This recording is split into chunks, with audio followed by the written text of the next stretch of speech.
Hello everyone, this is Aurelia Tempris and welcome to this new episode of 40k Lore for Newcomers. Rumlays asked me to step in and voice today's episode.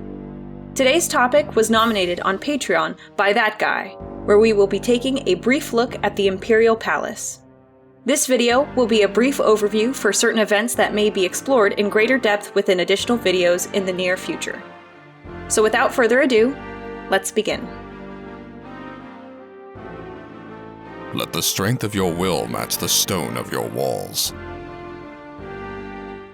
The Imperial Palace, situated on the world of Holy Terra, the birthplace of humanity, is a colossal edifice which serves not only as the seat of power for both the Emperor and the High Lords of Terra, but doubles as the planetary capital and, by extension, the capital of the entire Imperium of Man.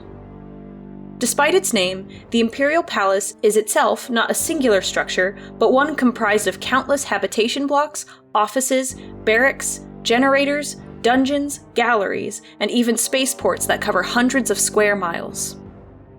To refer to the Imperial Palace as merely a palace is to grossly understate just how truly massive it is, as its size is comparable to that of a megacity, or more accurately, a small country. This scale is not just limited to the sheer amount of land that the palace encompasses, as the very architecture of the Imperial Palace is gargantuan, with its outermost walls alone being said to be 30 meters thick and over half a mile in height.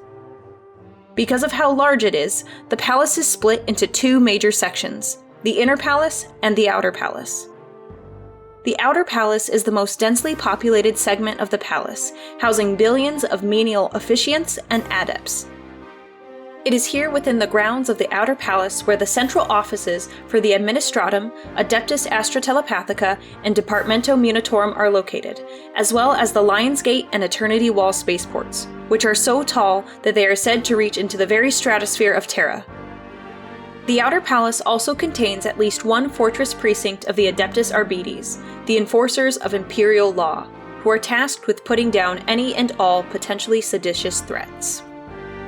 The Inner Palace, by contrast, is relatively sparsely populated, reserved for the Imperium's greatest and most powerful bureaucrats, military officials, functionaries, and warriors. It is here where the chamber of the Senatorum Imperialis is located, where the High Lords of Terra conduct their parliamentary meetings. But more importantly, deep within the heart of the Inner Palace lies a location known as the Eternity Gate, a vast and colossal doorway flanked by a pair of Titan-class war machines, which leads into the Sanctum Imperialis, the chamber where the Emperor, entombed within the life support systems of the Golden Throne, resides.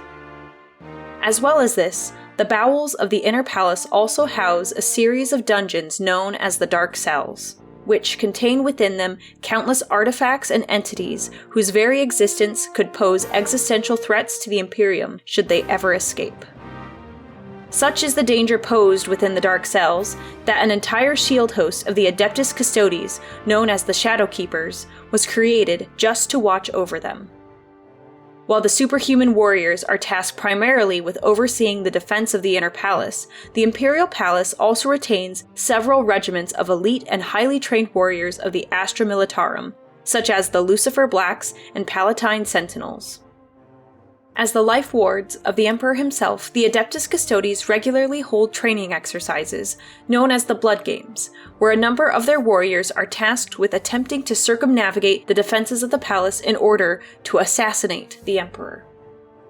It is thanks to these Blood Games that the Custodes are able to rapidly adapt to any potential threat and learn of any and all theoretical weaknesses within their defenses. As the Imperial Palace is the Emperor's very seat of power, hundreds of millions of pilgrims make their way to Terra every year just for a chance to catch a glimpse of the palace. For most, however, such a journey will be the last they ever make, as countless individuals will ultimately become stranded upon Terra, having spent their life savings just to make it to the throne world within their lifetime. The Imperial Palace can trace its origins back to the later years of the Terran Unification Wars, having been designed both as a realm worthy of the Emperor himself and perhaps more importantly, a symbol of unity and strength for the nascent Imperium of Man.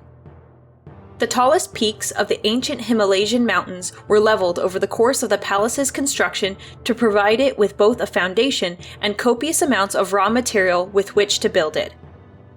However, perhaps inevitably so, it did not take long for the grounds of the palace to become a battlefield, for during the early days of its construction, the palace was besieged by a force that included a small number of Thunder Warriors, the Emperor's earliest mass-produced genetically augmented super soldiers, who had survived the massacre at Mount Ararat, in where the majority of their kind were culled by the Legio Custodes, and had come seeking revenge. This dissident force was swiftly put down, thanks to Constantine Valdor, the Captain General of the Custodes, unleashing the Emperor's newest breed of gen-enhanced warriors against them, the Space Marines of the Legiones Astartes. As the palace continued to grow in size, the Emperor and his regent, Malcador the Sigillite, would establish a branch of the imperial government known as the Departamento Regia Interior, whose sole task was to oversee and manage the continued expansion of the palace.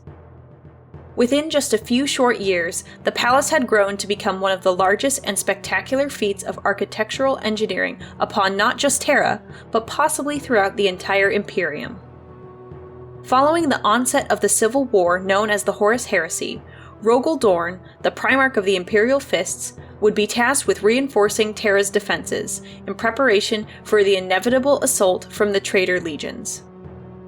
To aid in this, Dorn would meticulously examine every inch of the palace grounds for weakness, tearing down and dismantling the more ostentatious parts of the palace and replacing them with more structurally sound, albeit aesthetically uglier, armor plating formed from steel and stone.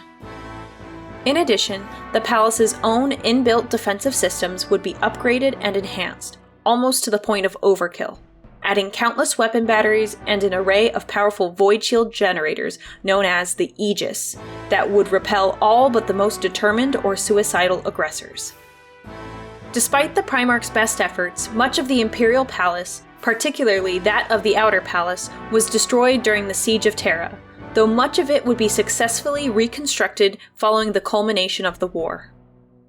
While the palace would suffer minor incursions over the next 10,000 years, such as being infiltrated by a small band of Eldari Harlequins or a ragtag horde of Drukhari grotesques, it would not experience a conflict on a scale comparable to the Siege of Terra until the creation of the colossal warp space rift known as the Cicatrix Maledictum, which resulted in the Imperial Palace being besieged by the demonic legions of Khorne, the chaos god of bloodshed and slaughter.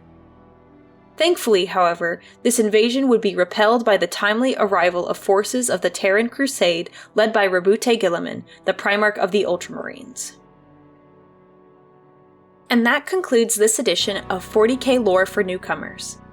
If you liked this video, consider supporting us on Patreon for more content. For those who are new to 40k, we hope you learned something. So leave a comment below, and thanks for watching.